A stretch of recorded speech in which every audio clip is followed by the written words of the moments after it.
So we had a couple more thoughts about goals. We have a lot of thoughts. I think we wanted to first address SMART goals. Everybody knows at this point what a SMART goal is. If you don't, ask us or Google it. It's very simple. But so many people use SMART goals at their job, right? When you're like writing a proposal, it's always SMART goal this, SMART goal this, SMART goal that. So that is true. Wait, you'll know the things. Specific, measurable, attainable. That's right. Result. Oh, jeez, do we all know it? Results based. And timely. That's right. There we go. Specific and measurable are, I think, are the most important part. So reasonable.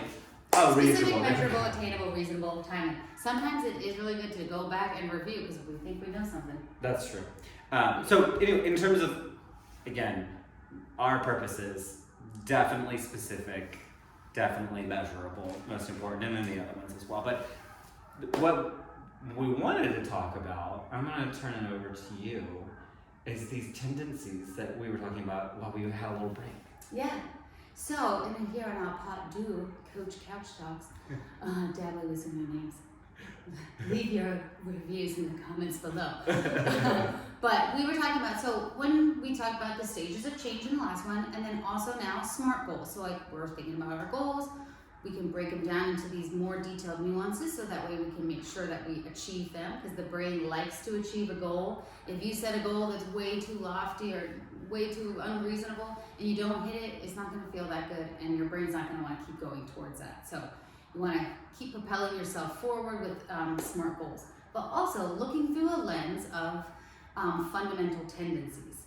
Oftentimes we'll call that in the habit and goal setting world, fundamental tendencies, but there's lots of different branches of this.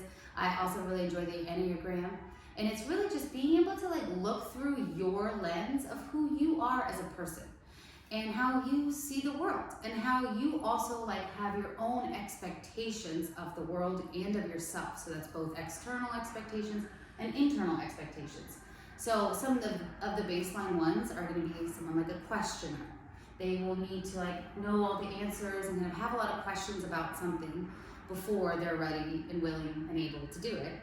You also have someone who's an upholder. So like if you were to give you some rules, you uphold those rules, don't really question them. You just need to be told what to do and you will uphold those rules. Then you also have an obliger. This is someone who will kind of do something if they're told, so they oblige, and all these are great tendencies, so not one is better than the other. We're just looking at a lens of what do we tend to do. And then lastly is the rebel. And that's someone who like does not like to be told what to do at all, even by your own self.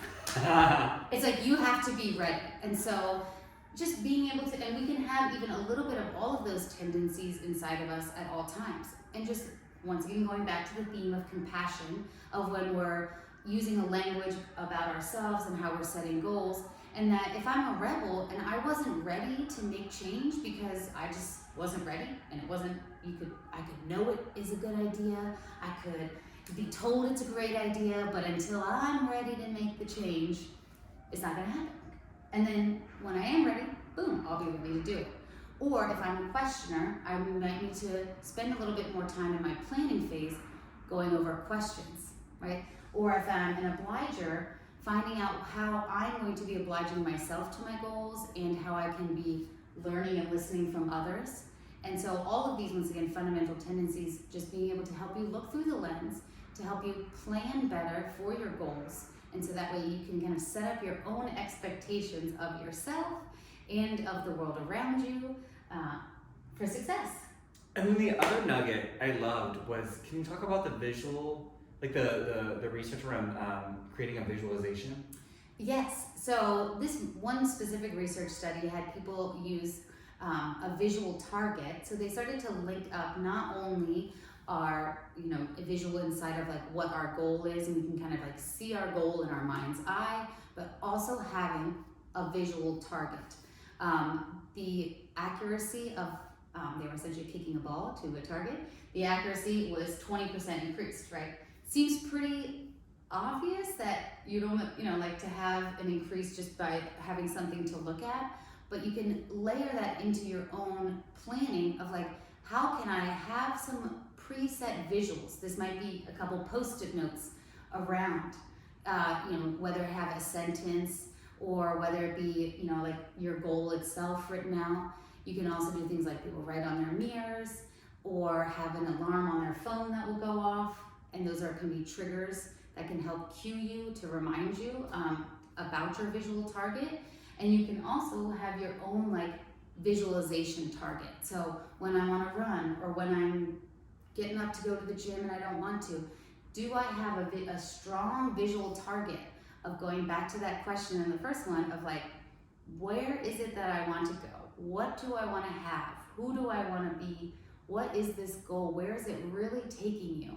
And can you create a strong visualization? There's me crossing the finish line of my very first half marathon, and I can smell the sweat, and I can hear the crowd, and I can feel that joy coming over when you cross the finish line. And that can be a visual target that can increase your success when you're out on those kind of grueling runs or any other, the nitty gritty and getting down into the trenches as we would have to do with behavior change and goal setting until it becomes a habit where it's just autopilot and easy peasy.